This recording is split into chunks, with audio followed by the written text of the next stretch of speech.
Olá, tudo bem? Bem-vindo ao canal Viver de Renda. Se inscreva no canal, deixe seu like e compartilhe com os amigos. Nos acompanhe no Instagram Viver de Renda Canal. Muito bem, uma das coisas que a gente precisa se perguntar esse início de ano é exatamente como vai se comportar o agronegócio. Como vai se comportar o agronegócio, porque ele tem carregado o Brasil nas costas nos últimos anos. Então, entender os efeitos de 2023 sobre o agro em 2024 é uma questão que a gente precisa estar atento. Para isso, eu quero trazer uma breve entrevista de uma das maiores autoridades do agronegócio brasileiro, o ex-ministro Roberto Rodrigues, com quem tive a oportunidade de desenvolver um projeto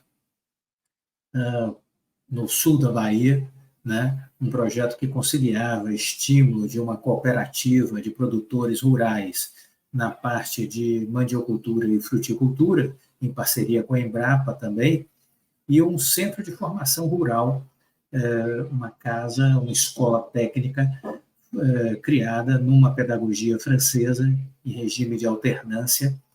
Os filhos dos agricultores que estariam, em tese, cursando o ensino médio, ficavam 3 anos nessa escola técnica e podiam, então, ter aulas voltadas para as questões relacionadas com a agropecuária.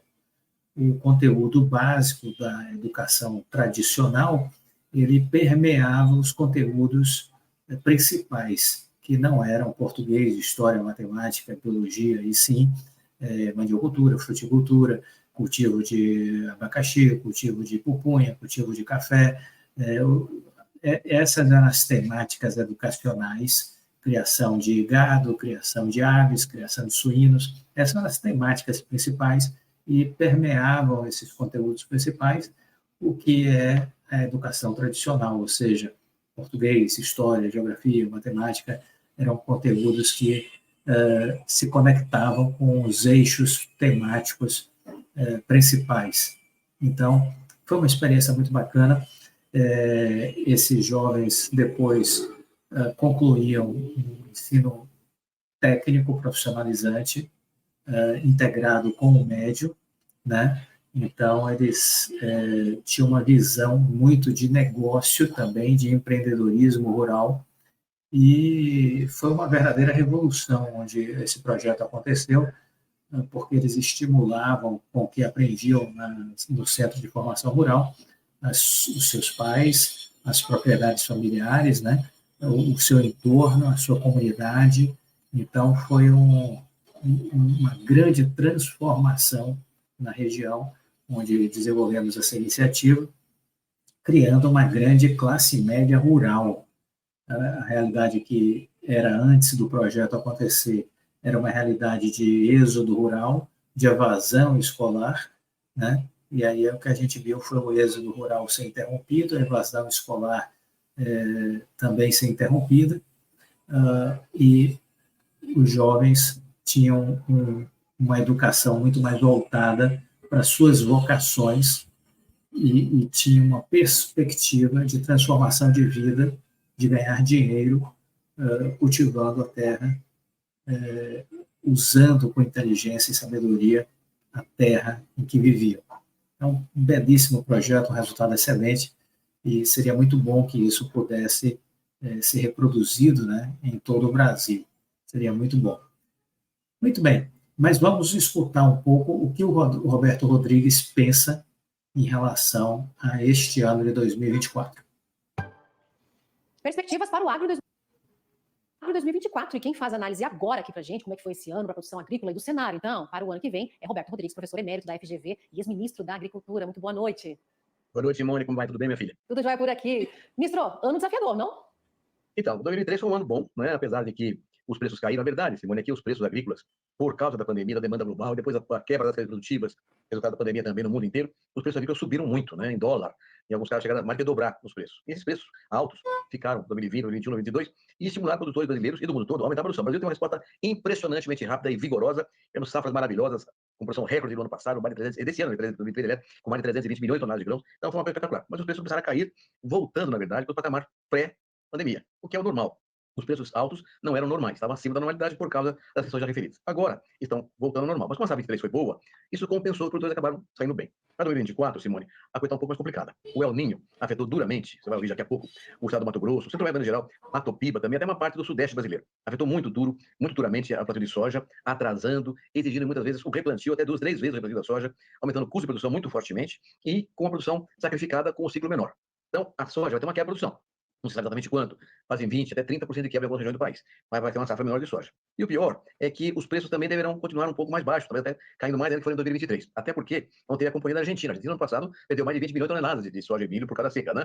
E esse ano está voltando com uma safra quase cheia e preços melhores por causa da política do novo presidente da Argentina, Milei. Então, vamos ter uma safra um pouco menor de soja, e também uma janela menor para a safrinha, na verdade, a grande safra de milho, que é a segunda safra de inverno de milho, porque o atraso da plantio da soja e o replantio da soja acabou reduzindo a janela do milho também. Então, aqui é possível que haja uma redução também da produção de milho da segunda safra, que é, na verdade, a grande safra brasileira, 3/4 da safra brasileira sai da segunda safra de inverno aqui no Brasil. Então, 2024 tem um sinal preocupante. Safra menor, preços menores, o que pode sinalizar, de maneira mais complicada, uma renda menor para o produtor rural em 2024. Aliás, o El Niño, registrado em estados como Goiás, Mato Grosso, Mato Piba inteirinho, e há produtores já em situação quase insolvência. Alguns estados estão decretando até uma condição de rigor na preocupação com os produtores. E tudo isso, infelizmente, aconteceu também porque o governo foi sensível para o seguro rural. Nós insistimos tanto que houvesse um recurso de 3 bilhões de reais de seguro rural, ficou em 1 bilhão só, mais uma vez. Então, na verdade, o El Niño complicou a vida dos produtores e o seguro não ajudou a combater esse processo. Então, de maneira geral, é isso. Uma safra um pouco menor de grãos e preços um pouco menores com renda, portanto, diminuindo o produtor brasileiro. No entanto, o agro continuará prestando serviço do Brasil, porque, apesar de uma safra menor, terá uma safra grande, maior que a de 2022, por exemplo,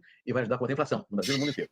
E, por outro lado, continuaremos a exportar bastante também, de modo que o Brasil vai contribuir, vai ser uma contribuição muito grande do agronegócio, tanto com a inflação, como para o saldo comercial nas exportações brasileiras. Então, o agro prestará serviço ao Brasil mais uma vez, apesar que os produtores sofrerão um pouco com aquelas questões já referidas aqui. Por outro lado, Simone, preciso lembrar que agora, no final do ano de 2023, nós tivemos a derrubada do veto presidencial, a questão do marco temporal, que vai voltar ao Supremo Tribunal Federal. Isso deve ter uma discussão muito grande, assim, a questão dos defensivos agrícolas também, fala-se em veto do presidente da República. Então, nós estamos com preocupações nas questões legislativas e jurídicas de 2024, que vão ter uma importância muito grande, até porque a COP28, terminada recentemente lá em Dubai, sinalizou também para novas formas de sistema de produção pecuária, considerando que a agricultura não é só segurança alimentar, tem que ver com o clima, com a saúde humana, com o bem-estar das pessoas. Então, esse novo enfoque de sistema de produção pode criar regras que afetem ainda mais a produção agropecuária de preços tropicais, como é o caso do Brasil. E, por último, vale lembrar que nós teremos em 2025 a COP30 aqui no Brasil. Então, temos que trabalhar muito, inclusive para a questão do carbono. Foi aprovada a realização do comércio de carbono, mas a agropecuária não entrou no processo. Então, temos que olhar muito fortemente agora, em 2024, para nos preparar para 2025 com a COP30, ter um papel dominante nesse cenário que vai ser realizado em Belém do Pará.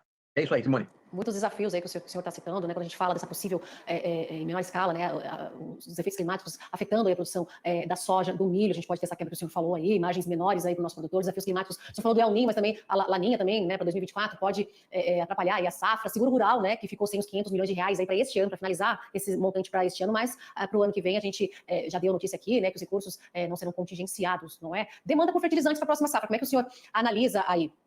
A questão interessante, mas a sua pergunta tem a ver com a intenção de plantio. Os produtores rurais são verdadeiros heróis nacionais e eles vão continuar plantando e plantando tecnologia. De modo que a busca por fertilizantes continuará com defensivos agrícolas, sementes também. Isso tudo encareceu um pouco nos últimos 2 ou 3 anos, pela questão ligada também à pandemia e as cadeias produtivas rompidas. Então, o produtor rural vai ter um ano com uma renda menor, mas vai assim mesmo usar a melhor tecnologia e melhor padrão tecnológico e inovação para plantar uma boa safra ainda em 2024, tendo em vista 2025. Portanto, 2024 é um ano problemático, mas isso não tira o ânimo nem a coragem do grande produtor rural brasileiro.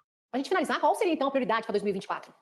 Bom, a primeira coisa é ter um plano de safra seja mais vigoroso do ponto de vista de seguro rural, né? E um crédito mais barato também. Porque, Simone, uma das questões que vão definir a renda rural no ano que vem é o câmbio e também a taxa de juros. Tudo indica que os juros vão cair um pouco, mas o câmbio vai ter uma definição muito forte para a questão das exportações e, portanto, da renda rural. Então, o seguro rural e o crédito rural, a taxa de juros mais baratas, serão fatos essenciais para uma boa safra no ano que vem. Isso é do ponto de vista econômico. Do ponto de vista político, é fundamental que o marco temporal seja mantido como definiu o Senado da República e o Congresso Nacional esse ano, considerando outubro de 88 como a data definitiva para a questão do marco temporal, e também outras áreas legislativas que correrão no Congresso Nacional, inclusive a própria complementação da reforma tributária, para ver como é que essa coisa vai afetar a agricultura e o agronegócio brasileiro. Então, é um ano de desafios, como você falou muito bem, Simone, um ano de muitos desafios, e é preciso olhar com muito vigor o que vem pela frente.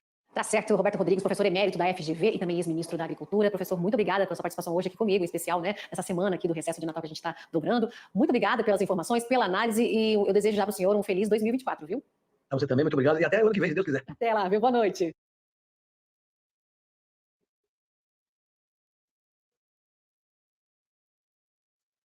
Muito bem. Então, veja, o que a gente tem aí de reflexão com relação a isso, né? O agro continua sendo um desafio temos aí um desafio muito importante para este ano. Eu trouxe aqui mais alguns dados para compartilhar com vocês. Vejam essa matéria que saiu no Estadão. Depois de puxar a expansão do PIB em 2023 com a ajuda do agronegócio a um patamar que superou todas as previsões iniciais, o setor de serviços, que é o maior empregador do país, deverá ser ainda mais importante para sustentar a economia de 2024. Sem o impulso de uma super safra agrícola e dos estímulos fiscais, como os concedidos ao setor automotivo em 2023, principais responsáveis pelas surpresas do PIB no ano passado, o crescimento da economia, se os prognósticos atuais se confirmarem, cairá praticamente pela metade, para algo em torno de 1,5% em 2024. A tendência é de que, com a economia global perdendo tração, as exportações contribuam menos para o resultado esperado, ao passo que a expectativa para investimentos é de uma reação bastante tímida. As projeções do mercado indicam que 65% do crescimento do produto interno bruto de 2024 virá das diversas atividades que compõem o setor de serviços, como o comércio, os bancos, as empresas de transporte, entre outras. O percentual leva em conta as projeções dos economistas coletadas pelo Banco Central, o pessoal do Boletim Focus, aqueles que são hards, pessimistas de carteirinha, né? O consumo das famílias deve evitar, segundo eles, uma desaceleração maior, graças à taxa de desemprego, hoje no menor nível em quase 9 anos, e a recuperação da renda, favorecida pelo alívio da inflação. O crédito também deve ser uma importante alavanca no nível de atividade esse ano, na esteira de cortes de taxas básicas de juros, paralelamente à redução tanto da inadimplência quanto do comprometimento da renda com dívidas.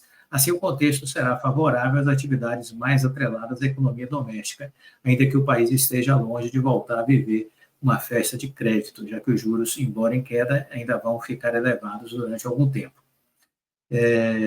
Então é isso, quer dizer, nós temos aí, sem dúvida, um ano onde a agricultura vai ter o registro de alguns reveses por conta das questões climáticas, mas, porém, todavia, contudo, nós veremos, sim, uma contribuição efetiva da área de serviços. Agora, vale a pena destacar que as exportações de commodities do Brasil dispararam na primeira semana de janeiro. Foi uma surpresa positiva. As exportações das principais commodities do Brasil registraram uma forte alta na primeira semana de janeiro, pela média diária de embarques, na comparação com o resultado do mesmo mês de 2023, segundo dados divulgados pela Secretaria de Comércio Exterior. Então, acreditamos que, embora haja dificuldades no cenário de curto prazo do agronegócio, teremos boas surpresas, como essa outra aqui que saiu na Reuters. As exportações de carne de frango do Brasil, que é o maior exportador mundial, elas encerraram em 2023 com recordes de 5,2 milhões de toneladas, uma alta de 6,6 em relação a 2022, sinalizando tendência positiva para 2024. Então, a gente vai ter, sim, uma redução na safra de soja, podemos ter alguns cultivos com redução, mas eu acho que o agro vai continuar nos alimentando com excelentes notícias ao longo desse ano de 2024. E, veja, os agricultores, né, estarão já também trabalhando, pensando na safra de 2025, que você precisa plantar no decorrer deste ano. Então, a gente já vai ver também essa questão sendo articulada no mundo rural, né? Pois bem, eu queria compartilhar com vocês uma questão relativa à Oi. A Oi saiu a notícia, agora nesse início de ano, de que ela ampliou a sua oferta da Oi Fibra X, chegando a 88 cidades. Você lembra dessa Oi Fibra X? Lembra disso, não? Ela prevê cobertura com pelo menos 2 pontos de Wi-Fi no domicílio. Uma versão premium tem pontos adicionais com fibra. A Oi está ampliando a oferta do Oi Fibra X no quarto trimestre do ano que passou. o número de cidades com a oferta passou de 48 para 88, quase dobrou. Já o Oi Fibra X Premium está em 22 cidades. As duas soluções ampliam a cobertura de Wi-Fi da internet para mais ambientes da casa e formam uma rede mesh única. A assinatura do serviço começa em R$ 149,90, 150. Por mais 20 é possível contratar o Fiber to the Room, que é a fibra que vai a todos os cômodos, né? A Oi Fibra X entrega internet a 600 Mbps de velocidade máxima e cobertura com 2 pontos de tecnologia, um roteador e um ponto extra. E ainda é possível adicionar até 2 pontos de Wi-Fi 5. Então, uma ampliação. A Oi Premium tem internet de até 1 GB de velocidade, cobertura em 2 pontos de tecnologia Wi-Fi 6, um ponto o roteador e mais um ponto extra. E o Fiber ainda é possível adicionar até 14 pontos Wi-Fi 6 FTTR. O produto custa R$ 199,90, R$ 200, e cada ponto extra 30 por mês. E na versão de 700 MB, ele está sendo vendido por R$ 169,90. Tá? Então, está aí, produtos novos disponibilizados pela Oi e chegando a mais cidades. Isso é uma coisa importante, não é? Chegando a mais cidades.